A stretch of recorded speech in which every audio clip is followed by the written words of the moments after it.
নকল পুলিশের পরিচয় দিয়ে হ্যাক হয়ে যাওয়া ফোনকে ডিঅ্যাক্টিভেট করার জন্য কলেজ ছাত্রীকে ডেকে নিয়ে গিয়ে ধর্ষণ করার অপরাধে যাবজ্জীবনের সাজা দিল বারাসাত আদালত। 1 লক্ষ টাকা জরিমানা অভিযুক্তর।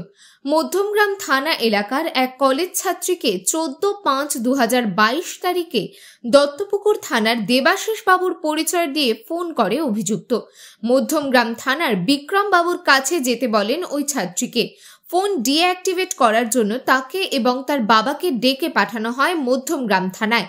সেখান থেকে আরও খানিকটা দূরে কীর্তিপুর পঞ্চায়েতের কৃষ্ণমাটি এলাকায় ডেকে নিয়ে যান অভিযুক্ত ওই ছাত্রীকে এবং তার বাবাকে। নিজের হ্যাক হয়ে যাওয়া ফোন ডিঅ্যাক্টিভেট করার জন্য ওই কলেজ ছাত্রী তার কথা মতো কৃষ্ণমাটি এলাকায় যান। তার বাবাকে বাজারের মধ্যে রেখে অভিযুক্তর বলা পোল্ট্রি ফার্মে চলে যান। সেখানে গেলেই অভিযুক্তর সঙ্গে কলেজ ছাত্রীর ফোন চ্যাট ডিলিট করে দিয়ে তাকে জামা খুলতে বাধ্য করেন অভিযুক্ত।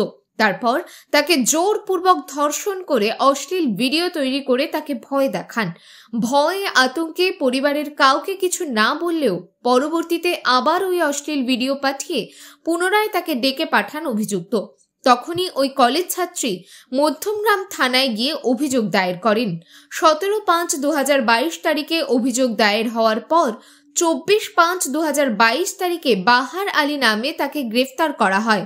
দীর্ঘদিন মামলা চলার পর অবশেষে শুনানি হয়। অভিযুক্তর যাবজ্জীবন কারাদণ্ড এবং 1 লক্ষ টাকা জরিমানা করেছে বারাসাত আদালত। তথ্য পায় আরো কিছু, ওর ফোন যখন সিজ হয় বাহার আলীর কাছ থেকে, ওর ফোনটা, সেই ফোন থেকে কিছু আইপিএস পুলিশ অফিসারের লোগো এবং তাদের ফটোগ্রাফ পাওয়া যায়, যেটাকে ইউজ করে হোয়াটসঅ্যাপ কল করতো অ্যাজ এ নিজেকে পুলিশ অফিসার সেজে। আর একজন ভিকটিম আছে যার মানে তার বয়স 18 বছরের নিচে, এটাও পাওয়া যায়। সেও কমপ্লেন করেছে সাইবার ক্রাইম পিএসে, সেটা এখন বারাসাতে পক্সো কোর্টে পেন্ডিং আছে, তার এগেনস্টে পক্সো চার্জেসও আছে। আজকে হচ্ছে কোয়ান্টাম অফ সেন্টেন্স ছিল, তো আজকে যাবজ্জীবন কারাদণ্ড দেওয়া হয়েছে বাহার আলীকে, ম্যাডাম দিলেন। আর হচ্ছে কত, 1 বছর 376-এ যাবজ্জীবন কারাদণ্ড দিয়েছে। আর 419 চিটিং বাই পার্সোনেশন, উনি পুলিশের পরিচয় দিয়ে, ভুয়ো পরিচয় দিয়ে একটা অভিনব পদ্ধতিতে এখন এই কলেজ স্টুডেন্ট এবং স্কুল স্টুডেন্টদের, বাচ্চা মেয়েদের টার্গেট করে তাদেরকে রেপ করা হয়েছে ওই হ্যাকিংয়ের নাম করে। ফোনে হ্যাক হয়ে গেছে, সেই ফোন হ্যাক খুলে দেওয়ার নাম করে তো নিজেকে পুলিশ পরিচয় দিয়ে যেহেতু রেপ করেছে, তাই জন্য 419 চিটিং বাই পার্সোনেশন, তার জন্য 1 বছর সাজা, 5 বছরের সাজা ঘোষণা করেছেন। আর 506 ক্রিমিনাল ইন্টিমিডেশনের জন্য 1 ইয়ারের পানিশমেন্ট দিয়েছে। আর ফাইন দিয়েছে ভিকটিমকে 1 লাখ রুপিস, অনাদায় ওনার সিম্পল ইমপ্রিজনমেন্ট ফর 1 মান্থের জন্য, 6 মান্থসের জন্য ওনাকে সাজা দিয়েছে।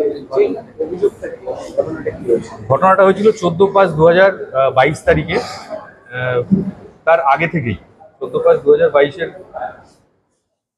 14/5/2022-এর কয়েকদিন আগে থেকে ও ভিকটিমকে ফোন করেছিল, এই কলেজ স্টুডেন্ট মেয়েটাকে ফোন করে নিজেকে পরিচয় দেয় যে ও দত্তপুকুর পিএসের একজন অফিসার।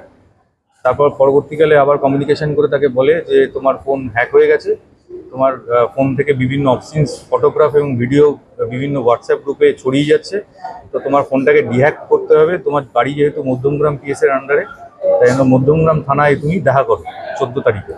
সেই মোতাবেক উনি যায়, এই বাচ্চা মেয়েটা মধ্যমগ্রাম পিএসের সামনে যখন গিয়ে পৌঁছায়, তখন তাকে আবার ফোন করে বলে যে তুমি মধ্যমগ্রাম পিএসে নয়, তুমি একটু কৃষ্ণমাটি বাজারের দিকে একটু এগিয়ে গিয়ে আসো, ওখানে একটা পেট্রোল পাম্প আছে, সেখানে গিয়ে দেখা করো, ওখানে তোমার ফোনটা ডিহ্যাক করে দেওয়া হবে। ওখানে মধ্যমগ্রাম পিএসের একজন অফিসার থাকবেন, ডিহ্যাক করে দেবে। তো সেই মোতাবেক বাচ্চা মেয়েটা ওখানে যায়, বিশ্বাস করে যে পুলিশ অফিসার ডেকেছে, তো ফোনটা ডিহ্যাক হয়ে যাবে, এবং এটাও বিশ্বাস করেছিল যে ওর ফোনে হ্যাক হয়ে গেছিলো হয়তো।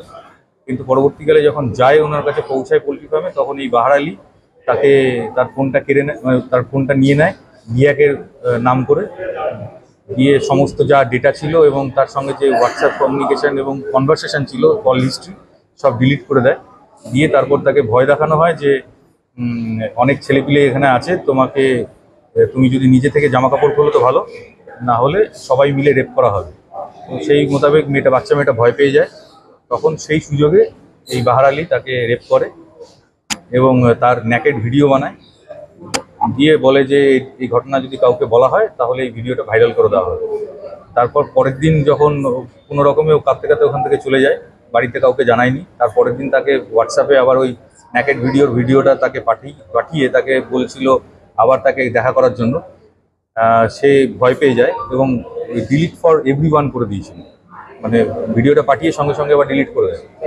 হ্যাঁ, যার জন্য পরবর্তীকালে আবার তাকে বলে যে তুমি আসো, এসে দেখা করো। তো সে ভয় পেয়ে এবার বাড়ির লোককে জানায়, বাড়ির লোক তারপর গিয়ে মধ্যমগ্রাম এসে কমপ্লেন করে। তারপর এই 2024 সাল থেকে ট্রায়ালটা শুরু হয়, অ্যাকচুয়াল ট্রায়ালটা। আর আজকে 2025, এই 1 বছরের মধ্যে কমপ্লিট হয়ে গেছে, মানে আমি অ্যাজ এ প্রসিকিউশন কমপ্লিট করতে সক্ষম হয়েছি।